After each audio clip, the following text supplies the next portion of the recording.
కిడ్స్లో immunity issues, అదే old ఏజ్లో అయితే మల్టిపుల్ ఇష్యూస్, లేడీస్లో హార్మోనల్ ఇష్యూస్, అదే జెంట్స్లో అయితే stress and anxiety issues. So మరి ఈ హెల్త్ ప్రాబ్లమ్స్ కన్నిటికీ సొల్యూషన్ ఏంటి?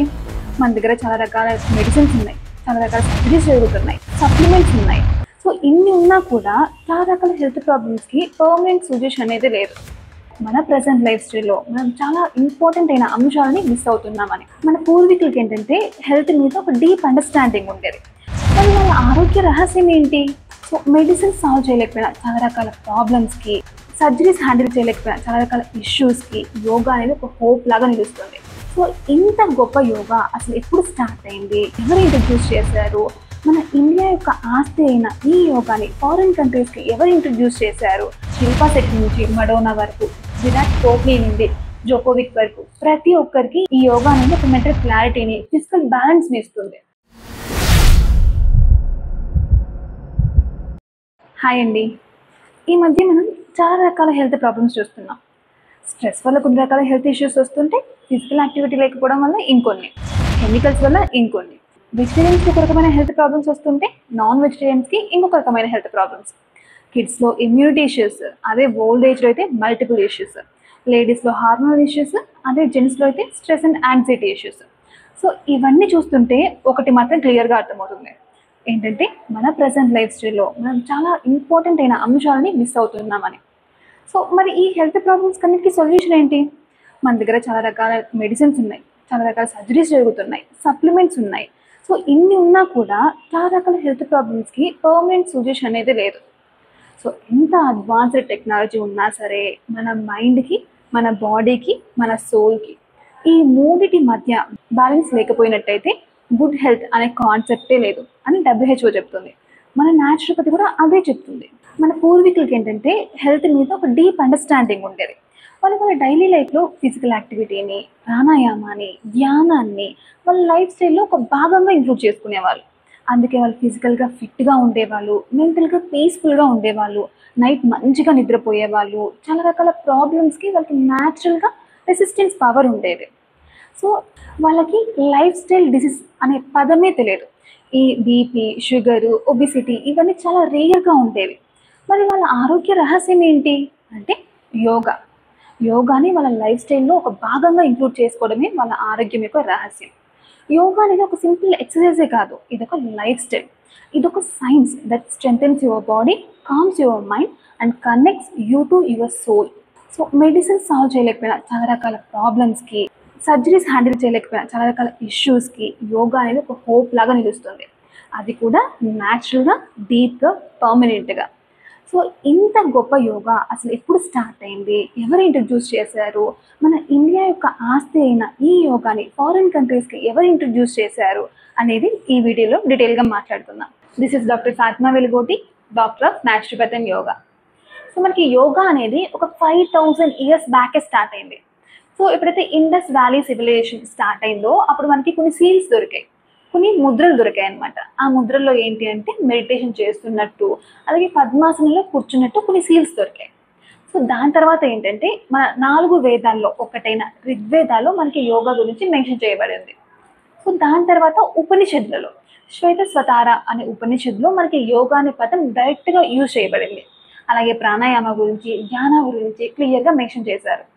సో దాని తర్వాత ఫాదర్ ఆఫ్ క్లాసికల్ యోగా అయిన పతాంజలి మహర్షి యోగాని ఒక 196 సూత్రాలలో క్లియర్గా సిస్టమైజ్ చేశారు. సో ఇది మన ఏషియన్ హిస్టరీ. సో ఇప్పుడు ఏంటి, యోగాని ఫారిన్ కంట్రీస్లో చాలా మంది ప్రాక్టీస్ చేస్తున్నారు.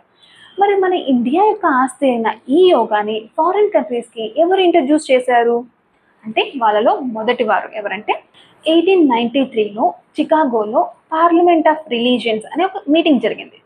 సో ఆ మీటింగ్లో పెద్ద పెద్ద ప్రవక్తలు, స్కాలర్స్, థింకర్స్ అందరూ పాల్గొన్నారు. సో ఎవరు వాళ్ళ రిలీజియన్స్ గురించి స్పీచ్ ఇస్తూ ఉన్నారు. సో అప్పుడు స్టేజ్ మీదకి ఒక young and dynamic monk enter అయ్యారు. అది కూడా ఫుల్ కాషాయ దుస్తులతో, కళ్ళ నిండా ఒక స్పార్క్తో ఎంటర్ అయ్యారు. ఆయన ఎవరంటే ఎవరో కాదు, మన స్వామి వివేకానంద గారు. సో ఈయన స్పీచ్ చెప్తున్నంతసేపు అక్కడుండే ప్రతి ఒక్కరు ఒక ఎమోషనల్ వేవ్లోకి ఎంటర్ అయిపోయారు. సో ఆయన స్పీచ్ అయిపోయిన వెంటనే మీటింగ్లో ప్రతి ఒక్కరు ఇంప్రెస్ అయ్యి లేచి మరి 2 minutes కంటిన్యూస్గా క్లాప్స్ కొట్టారు. మరి ఆయన దేని గురించి స్పీచ్ చెప్పారు అంటే ఆయన చెప్పింది యోగా గురించి. ఆయన పెద్ద పెద్ద హెడ్ స్టాండ్స్ గురించి, స్ట్రెచెస్ గురించి చెప్పలేదు. ఆయన చెప్పిందల్లా ఏంటి అంటే మైండ్ పవర్, సెల్ఫ్ రియలైజేషన్, అలాగే రాజయోగ గురించి చెప్పారు. యోగా అంటే స్ట్రెచ్ చేయడం, ట్విస్ట్ చేయడం కాదు. యోగా అంటే మనసును నియమంలో పెట్టుకోవడం అని చెప్పారు.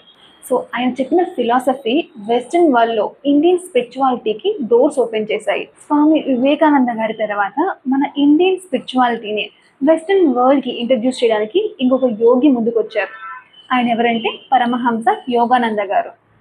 ఈయన 1920లోనే అమెరికాకు వెళ్ళిపోయి అక్కడ క్రియాయోగా ఇంట్రడ్యూస్ చేశారు. ఈ క్రియాయోగా అంటే ఏంటంటే మన మైండ్ని, మన బాడీని, మన బ్రీత్ని సింక్రనైజ్ చేయడం. అంటే సింపుల్గా చెప్పాలంటే మనకి ఎప్పుడైతే బ్రీత్లో కంట్రోల్ దొరుకుతుందో మన థాట్స్ మన కంట్రోల్లో ఉంటాయి. సో ఎప్పుడైతే మన థాట్స్ మన కంట్రోల్లో ఉంటాయో మన లైఫ్ ఆటోమేటిక్గా మన కంట్రోల్లో ఉంటుందని చెప్పారు. సో ఈయన రాసిన famous book autobiography of Yogi. Even today పెద్ద పెద్ద tech legends Elon Musk, Steve jobs ఇంకా ప్రతిరోజు ఈ బుక్ని చదువుతూ ఉంటారు. It is one of the most loved spiritual book in the world. అలాగే ఈయన ఏం చెప్పారు అంటే యోగా అనేది సైన్స్ ఆఫ్ సోల్ అని చెప్పారు. సో ఈ మెసేజ్కి వెస్ట్రన్ వరల్డ్లో ఉండే చాలామంది స్టూడెంట్స్, సైంటిస్ట్ ఇన్స్పైర్ అయ్యారు. సో ఈయన తర్వాత వచ్చిన వాళ్ళు మన ఫాదర్ ఆఫ్ మోడర్న్ యోగా అయిన కృష్ణమాచార్య గారు. సో ఇప్పుడు మనం చేస్తున్న ఆసనాసు, సూర్య నమస్కారాలు అవన్నీ ఈయన ఇంట్రడ్యూస్ చేసిన యోగా కిందకే వస్తాయి. సో అప్పటి వరకు ఏంటంటే యోగా అంటే ఋషులు, సెయింట్స్ చేసేవాళ్ళు. కానీ ఈయన మెయిన్ ఎయిమ్ ఏంటంటే యోగా అనేది ప్రతి ఒక్కరికి అవైలబుల్గా ఉండాలి. అది రిచ్ అయినా సరే, పూర్ అయినా సరే, యంగ్ అయినా సరే, ఓల్డ్ అయినా సరే, ప్రతి ఒక్కరికి యోగా అనేది అవైలబుల్గా ఉండాలి అనే మెయిన్ ఎయిమ్తో ఇంట్రడ్యూస్ చేసింది విన్యాస యోగా. విన్యాస యోగా అంటే ఏంటంటే బ్రీత్తో కలిపి మూవ్మెంట్ చేయడం. సో ఇప్పుడు మనం చేస్తున్న ఆసనాసు, సూర్య నమస్కారాలు ఇవన్నీ విన్యాస యోగా కిందకి వస్తాయి. సో కృష్ణమాచార్య గారు యోగాలో బ్రహ్మ లెవెల్ గురువు అనమాట. ఈయన శిష్యులందరూ కూడా వరల్డ్ వైడ్ ఫేమస్ గురువులు. లైక్ అయ్యంగర్ గారు కానీ, పటాభి జాయిస్ కానీ, ఇంద్రదేవి కానీ, వీళ్ళందరూ కృష్ణమాచార్య గారి శిష్యులు. తర్వాత వచ్చింది ఎవరు అంటే కృష్ణమాచార్య యొక్క శిష్యుడైన అయ్యంగర్. సో ఇప్పటికీ మనలో చాలా మంది యోగాలో అయ్యంగర్ యోగాని ఫాలో అవుతూ ఉంటాము. సో అయ్యంగర్ని మనం అలైన్మెంట్ గురు అని కూడా చెప్తూ ఉంటాం. ఎందుకంటే దీని వెనకలో ఒక రీజన్ ఉంది. ఏంటంటే ఎప్పుడు ఈయన ఏం చెప్తూ ఉండేవాళ్ళంటే యోగా అంటే ఏంటి అంటే మన బాడీని పర్ఫెక్ట్ పోజ్లో పెట్టి మైండ్ని కామ్ చేసి హోల్డ్ చేయడమే యోగా. కానీ అందరికీ బాడీ ఫ్లెక్సిబుల్గా ఉంటుంది కదా. సో ఏంటంటే యోగాని మనం అడ్జస్ట్ చేసుకోవాలి, అప్పుడే యోగా మనకి అడ్జస్ట్ అవుతుందని చెప్తారు. సో దీనికోసమే ఆయన ఇంట్రడ్యూస్ చేసింది యోగా ప్రాప్స్.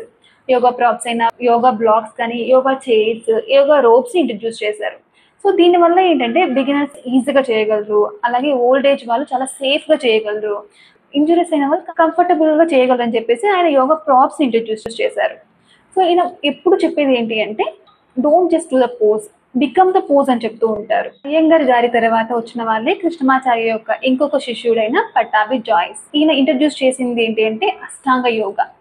అష్ట అంటే 8, అంగ అంటే లిమ్స్, అంటే 8 లిమ్స్ ఆఫ్ యోగాని ఇంట్రడ్యూస్ చేశారు. అదేంటంటే యమ, నియమ, ఆసన, ప్రాణాయామ, ప్రత్యాహార, ధారణ, ధ్యాన, సమాధి. సో ఈ అష్టాంగ యోగాని ఇంట్రడ్యూస్ చేశారు. అలాగే అథ్లెటిక్ యోగాని కూడా ఇంట్రడ్యూస్ చేశారు. సో ఈ అథ్లెటిక్ యోగా అంటే ఏంటి అంటే దీంట్లో ట్రెడిషనల్ యోగా పోజెస్తో పాటు స్ట్రెంగ్త్, ఫ్లెక్సిబిలిటీ, మొబిలిటీ ట్రైనింగ్ కూడా ఉంటుంది. సో దీనివల్ల ఏంటంటే అథ్లెటిక్స్ వాళ్ళ పర్ఫార్మెన్స్ ఇంక్రీజ్ అయ్యేలా, అలాగే ఇంజురీస్ తగలకుండా, ఇన్కేస్ ఇంజురీస్ అయితే త్వరగా హీల్ అవ్వడానికి హెల్ప్ చేస్తూ ఉంటుంది. అలాగే దీంతో పాటు ఇంటెన్స్ యోగా ఇంట్రడ్యూస్ చేశారు. దీంట్లో ఏంటంటే హై ఎనర్జీ, స్వెట్ ఇండ్యూస్డ్, అలాగే స్ట్రెంగ్త్ బిల్డింగ్ సీక్వెన్సెస్ ఉంటాయి. సో ఈ అష్టాంగ యోగా, అథ్లెటిక్ యోగా, అలాగే ఇంటెన్స్ యోగాని ఇంట్రడ్యూస్ చేసింది పటాభి జాయిస్ గారు. తర్వాత కృష్ణమాచార్య గారి కొడుకైన దేశీ కచర్, ఈయన ఇని యోగాని ఇంట్రడ్యూస్ చేశారు. ఈ ఇని యోగా అంటే ఏంటి అంటే ఒక పర్సన్ కండిషన్ బట్టి, వాళ్ళ స్ట్రెంగ్త్ బట్టి, వాళ్ళ బాడీని బట్టి పర్సనలైజ్డ్ యోగా ఉంటుంది. సో దాన్నే ఇని యోగా అంటాం. సో తర్వాత వచ్చిన వాళ్ళే ఇంద్రదేవి గారు. ఈయన కృష్ణమాచార్య గారి దగ్గర యోగా నేర్చుకున్న ఫస్ట్ లేడీ, అలాగే యోగాని ఫారిన్ కంట్రీస్కి ఇంట్రడ్యూస్ చేసిన ఫస్ట్ ఉమెన్. మనకి ఇండిపెండెన్స్ వచ్చాక మనకి యోగా అనేది ఒక స్పిరిచువల్ ఎక్స్పోర్ట్ లాగా పూర్తిగా వెస్ట్రన్ వరల్డ్కి స్ప్రెడ్ అయింది. తర్వాత ఏంటి స్వామి శివానంద గారు, అలాగే ఆయన శిష్యుడైన స్వామి విష్ణు దేవానంద గారు ఇద్దరు ఇంటర్నేషనల్ యోగా సెంటర్స్ని స్టార్ట్ చేశారు. తర్వాత యోగా అనేది it's more than traditional, it's become a life style అయ్యింది. ఇప్పుడు ఏంటంటే ఒక 300 మిలియన్స్ మంది పైగా డైలీ వరల్డ్ వైడ్గా యోగాను ప్రాక్టీస్ చేస్తున్నారు. శిల్పా శెట్టి నుంచి మడోనా వరకు, విరాట్ కోహ్లీ నుండి జోకోవిక్ వరకు ప్రతి ఒక్కరికి ఈ యోగా అనేది ఒక మెంటల్ క్లారిటీని, ఫిజికల్ బ్యాలెన్స్ని ఇస్తుంది. మనకి 2014లో యునైటెడ్ నేషన్స్ యోగాని రికగ్నైజ్ చేసి జూన్ 21న ఇంటర్నేషనల్ యోగా డేని డిక్లేర్ చేసింది. సో అప్పటి నుంచి మనకి ఈఫిల్ టవర్ దగ్గర నుంచి దుబాయ్ డిజర్ట్స్ వరకు ప్రతి దగ్గర యోగా డేని సెలబ్రేట్ చేస్తూ ఉన్నారు. సో ఎటువంటి హెల్త్ ప్రాబ్లమ్స్కైనా, ఎటువంటి స్ట్రెస్కైనా సరే, ఎటువంటి ఫోకస్ ఇష్యూస్కైనా సరే యోగా అనేది ఒక సైలెంట్ ఫ్రెండ్ లాగా మనకి హెల్ప్ చేస్తుంది. స్ట్రెస్కి, హెల్త్ ప్రాబ్లమ్స్కి, ఫోకస్ ఇష్యూస్కి, అది ఎటువంటి సమస్య అయినా సరే యోగా ఒక సైలెంట్ ఫ్రెండ్ లాగా మనకి హెల్ప్ చేస్తుంది. డీప్ బ్రీత్తో మనం కామ్ చేస్తుంది. డైలీ ప్రాక్టీస్తో మన లైఫ్ని బెటర్ చేస్తుంది. అలాగే మన బాడీని కాకుండా మన లైఫ్ని ట్రాన్స్ఫార్మ్ చేస్తుంది. సో ఇది యోగా యొక్క హిస్టరీ. సో నెక్స్ట్ వీడియోలో యోగా యొక్క బెనిఫిట్స్ ఏంటి, అది మనకి ఎలా హెల్ప్ అవుతుంది అనేది డీటెయిల్గా తెలుసుకుందాం.